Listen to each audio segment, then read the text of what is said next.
වසර ගණනාවකට පෙර රජ කෙනෙක් ජීවත් වෙමින් සිටියා. ඔහුගේ රජමාලිගයේ ඉදිරියේ යාචකයන් දෙදෙනෙක් නිතරම සිඟාකමින් සිටිනවා ඔහු දුටුවා. රජතුමා අශ්වරතයෙන් ගමන් කරන විට පළමු යාචකයා රජතුමා ආශිර්වාද කරන මිනිසයා භාග්‍යවන්තයයි ශබ්ද නගා පැවසුවා. දෙවෙනි යාචකයා දෙවිඳුන් ආශිර්වාද කරන මිනිසයා භාග්‍යවන්තයයි ශබ්ද නගා පැවසුවා.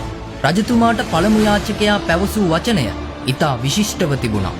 එක් දිනයක් රජතුමා පළමු යාචකයාට කුමක්කෝ හොඳ ත්‍යාගයක් දීමට තීරණය කර රස කැවිලි වගයක් ගෙන ඒ තුල රන්කාසි රාශියක් දමා මීළඟ දිනේ ඔහු එතනින් යන විට එම ත්‍යාගය පළමු යාචකයා අතට දුන්නා. එම යාචකයාට අදිසියේම මුදල් අවශ්‍යතාවයක් ඇතිව තිබුණා. එම නිසා එම රස කැවිලි ගෙන දෙවෙනි යාචකයා අට සුළු මුදලකට විකුණුවා.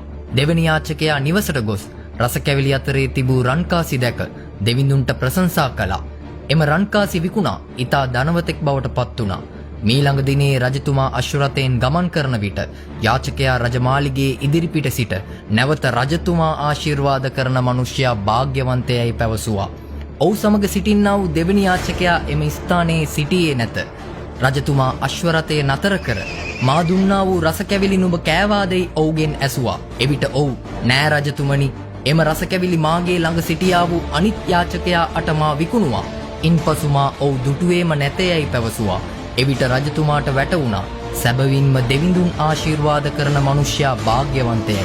මිත්‍රය, මිනිසයන් විශ්වාස කරමින් මුදල් වෙනුවෙන් උසස් වීම වෙනුවෙන් වෙන කිසිම දෙයක් වෙනුවෙන් ඔවුන් පසුපස ගමන් නොකරන්න.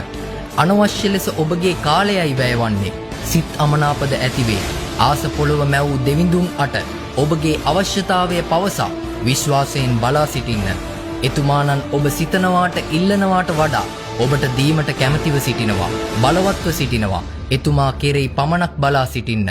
ආමේන්.